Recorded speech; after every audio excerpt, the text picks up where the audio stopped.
Welcome to the Tech Blog Writer Podcast, your guide to future tech trends and innovation in a language you understand.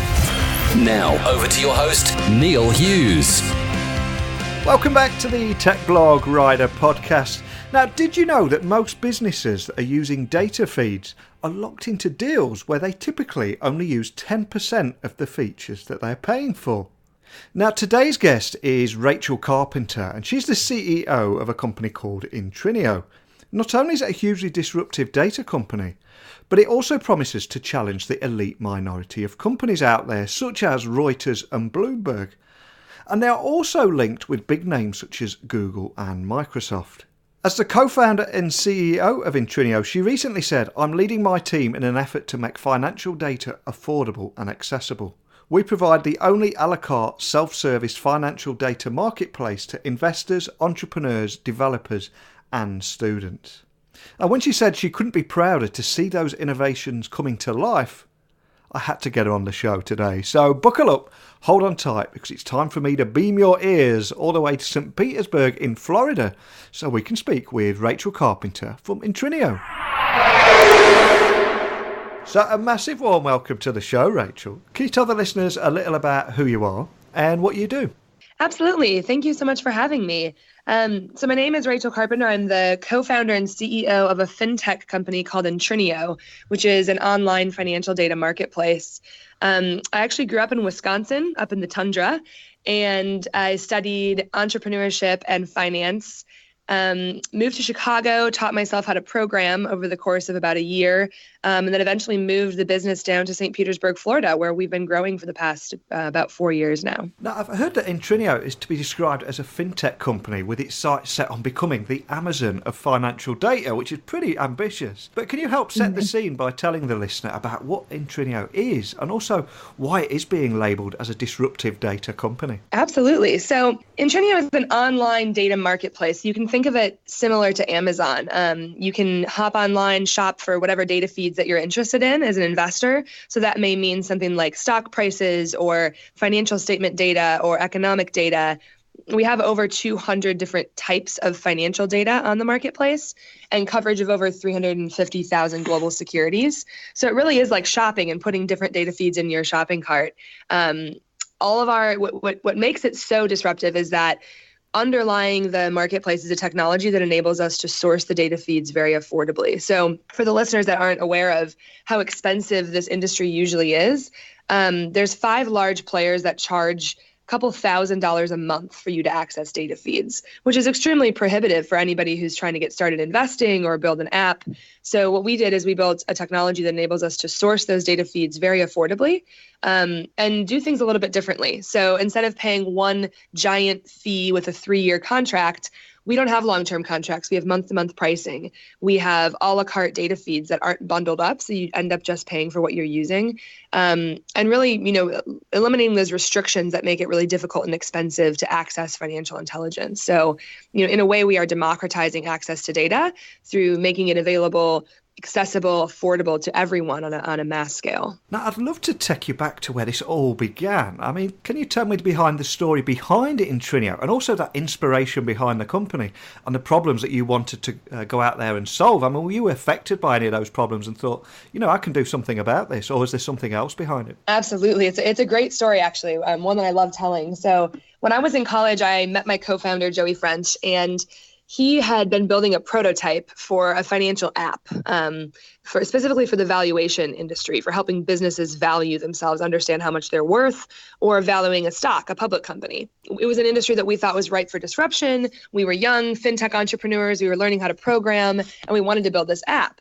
So we took well over a year of our lives to go about building this. So you could consider us fintech entrepreneurs at that point in time. But as we started building the app, we realized how data intensive it was. If you look at any of the mobile apps on your phone or any of the websites you visit to check out stocks, there's a lot of data going on there. There's stock prices, there's fundamentals, there's comps, there's industry metrics. There's a ton of data that goes into these apps that are really powering the investment ecosystem. So we were originally screen scraping over 10,000 websites to get all of the data that we needed. That's how much volume there was. So when we came around to publishing the app, we knew we needed to go legitimately purchase the data because you can't sell a product with data that you scraped, right? So we called all the big providers of data, and we got quoted, well over $50,000 a month for the data that we needed, which was infuriating at that point in time. You're an entrepreneur, you think you have a great disruptive idea, and then there's this massive expense that just, kind of stops you dead in your tracks. So it was infuriating for us. And we realized that in more ways than just one, innovation within the financial industry is really being hindered because there's no access to data.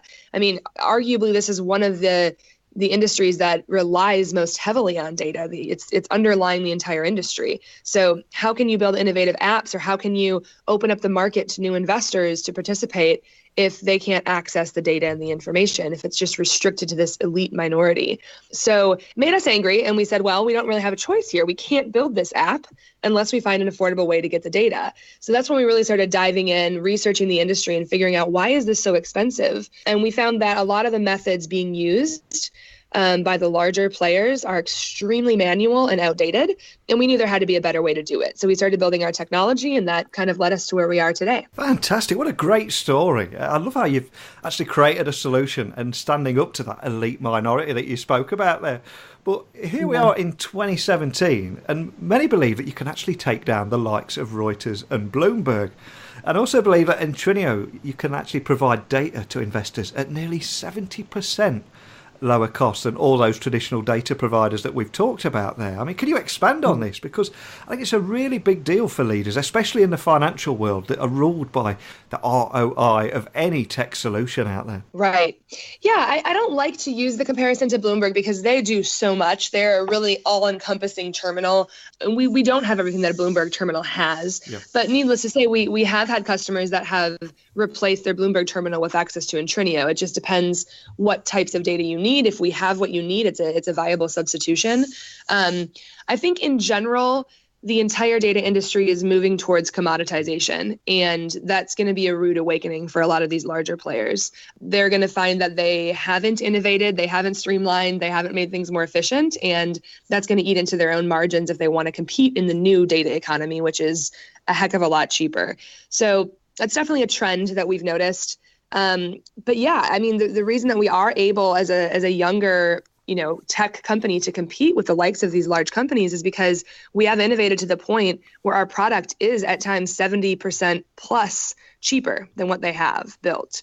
So for certain data products that we have, we are saving customers, on occasion. For example, one of our real-time data feeds, we saved an institution $17,000 a month in exchange fees, which is a lot of money. So, when you innovate and when you streamline things, you use, instead of manual labor, we're using algorithms and machine learning. That makes across the board and really opens up the market to brand new groups of people. So can you help the listeners understand how you actually provide these AI insights in real time with that low cost, all via an API for investors and developers? Because I'm quite conscious that we're talking about the massive saving here, and I think there's going to be a lot of people interested in how you actually deliver this. Yeah, absolutely. So we have a very unique infrastructure on our website. So everything is built into one singular API, which makes it particularly easy for developers to get access because you only have one connection to make in your code, and then you can stream any of the 200 products we have based on what you're subscribed to.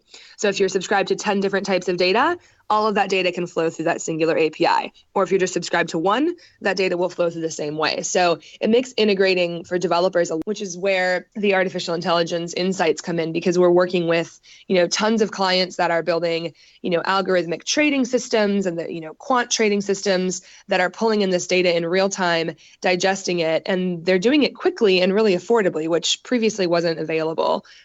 So that's kind of how the infrastructure works. You can head to the website, sign up, enter your email, and within about 30 seconds, you can have API keys, which are kind of like your username and password, and be pulling data down instantly. So it's extremely streamlined and open and accessible, which in a way gets the data in the hands of developers, which is one of our main missions. We believe that developers are building the future of this industry, and the faster we can get data in their hands, the faster they're going to innovate. Now, one of the questions I feel I've got to ask is that when savvy and sophisticated institutional investors find out that you can provide everything that they've had before and then some, but at much lower cost. Does that delight ever turn to anger at how they were taken for granted by those traditional providers for years upon years? Yeah, that's a great question. To be honest with you, some of them are angry before they even get to us. One of the recent institutional clients that we brought on had been a user of one of the big data vendors, and they had a support question on one of their spreadsheets. They had an error, and it took that vendor 9 months to answer and fix their spreadsheet. 9 months. And at Intrinio, we have instant chat support. So, the fact that they're overpaying massively, they've been aware of that. They just haven't had any other options. On top of that, they know they're using about 10% of what they're paying for because these vendors bundle the data. And then they're dealing with support issues and quality issues on top of that. So, I think it's about time that somebody stepped up and offered a better, more streamlined and modern solution. So there are definitely institutions that still, are happy paying for the brand name of the big guys. Yeah. But more often than not, we're seeing more and more of those enterprise clients come to us already upset. And then we can, make them a heck of a lot happier with our solution. I'm glad you said there that many of the clients only actually use 10% of those old traditional bundles. I mean, do you think that those traditional data bundles are in danger of dying out and that clients don't actually want to pay for what they don't use anymore? Yeah, I think that's a huge, everyone throws around the statistic all the time that on average you use 10% of your Bloomberg terminal, which has been proven. I mean, most of the people using a Bloomberg terminal primarily use it for the messaging system, secure messaging. So I think that's a well-known fact within the industry. I think there's no question that everyone is sick of overpaying and that the solution is an unbundled one. So I think that is definitely where the future is going. That's what clients want. And the nature of a bundle is that you can have the best of both worlds. You can have individual feeds, but you can also bundle them into the same all-encompassing comprehensive solution if you want it to begin with. So I don't think there's really any arguing with that trend. And am I also right in saying that you guys are linked to Google and Microsoft now as well? Yeah, we've worked with both Google and Microsoft. We launched a product with Microsoft a year or two ago, a stock screener that lives inside the Excel ecosystem, which was the first of its kind. So a lot of investors, when they're analyzing in a stock, they go to some website that has a screener and screen for their list, their hot list, and then they take that list and they have to transfer it into Excel, which means you're using, multiple ecosystems, multiple platforms. Having to copy and paste doesn't make a lot of sense. So we worked with Microsoft to build a screener directly in the Excel ecosystem, which is, a huge time saver and a great tool for a lot of investors. And we also recently joined the Google Commercial Datasets program, which is another channel for us to allow users to access our data via the Google ecosystem, which is going to be a really exciting project for us as well. It seems to me that you've spent a lot of time solving your clients' problems and friction points there. So I've got to flip this over to you now. I mean, what are the biggest challenges and opportunities of trying to innovate in that financial services industry at the moment? Well, I think there's still more opportunities than there are challenges, which is a good thing. Yeah. The pace of innovation within banks is growing, which is good, but it's not nearly where a lot of other industries are technologically. So I think there are tons of opportunities for solving problems there, streamlining things, modernizing. So there's no lack of opportunity within banking, lending, across the entire financial services industry. There's still a lot of archaic methods being used, and the entrepreneurs that can identify those and fix them and bring technology in to save the day, I think there's a huge opportunity there. But there are also challenges. Some people say that fintech is in a bubble already, that, funding is starting to dry up, which is definitely true. So I think, finding the right investors and partners to help you grow, if you're innovating and doing something entrepreneurial, is a challenge.